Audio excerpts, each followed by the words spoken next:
Donc on est ravis que le musée rouvre aujourd'hui. Je crois que le musée a manqué au public, ils nous l'ont dit, ils l'ont fait savoir par des messages sur les réseaux sociaux. Et puis aussi, le public a manqué au musée. Moi j'ai eu l'occasion de venir quelques fois ici. Alors au début on se dit c'est très sympa d'être toute seule dans un musée, puis finalement on se rend compte très vite que non, ce n'est pas normal. Et puis les équipes étaient là tous les jours pour travailler à la fois sur le temps du confinement et toutes les activités qu'a pu développer le musée, mais aussi évidemment sur la réouverture. Donc aujourd'hui, le musée rouvre. Il y a déjà des centaines de personnes inscrites. Je laisserai Hélène détailler. Et puis il rouvre avec une offre assez incroyable, puisque finalement des expositions ont continué à être installées pendant cette période de confinement.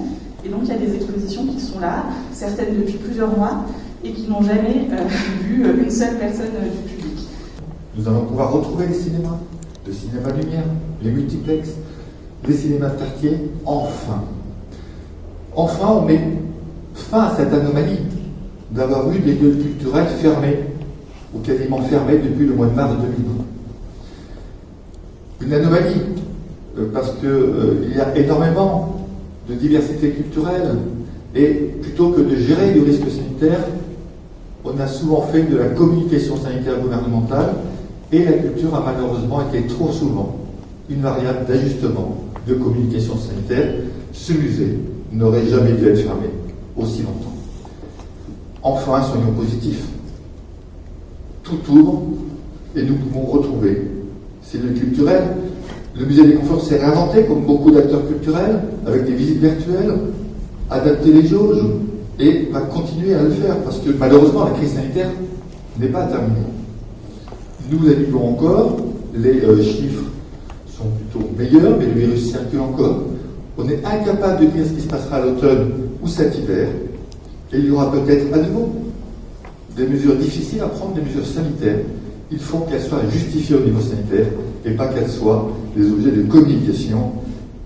C'est vraiment essentiel, on ne peut pas se retrouver à nouveau dans des situations si dramatiques pour le milieu culturel.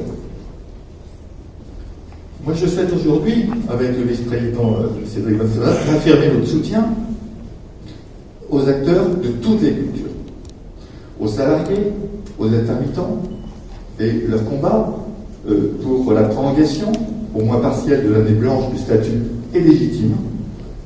Et au-delà de ces mots de soutien, depuis que nous sommes arrivés aux commandes de cette métropole modulier, nous avons pris des actes. D'abord, nous avons maintenu les financements des équipements publics, des événements, même fermés, même qui n'ont pas eu lieu, pour maintenir le tissu culturel de ce territoire. Nous avons également soutenu les structures d'accompagnement des acteurs culturels pour qu'ils trouvent des solutions pendant cette crise.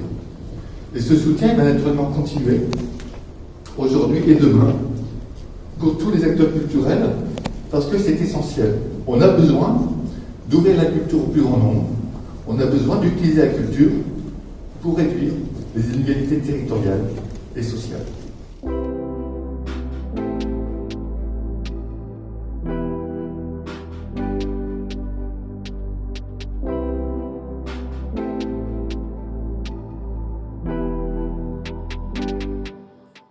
La culture, en fait, c'est ce qui nous relie au quotidien, c'est ce qui nous permet de nous sentir d'une histoire commune.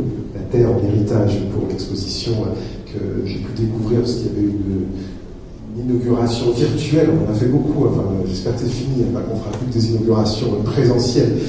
Ça nous permet de nous sentir de ce récit commun. Parce qu'en fait, finalement, ressentir, s'émerveiller, rêver, c'est ce qui fonde notre humanité.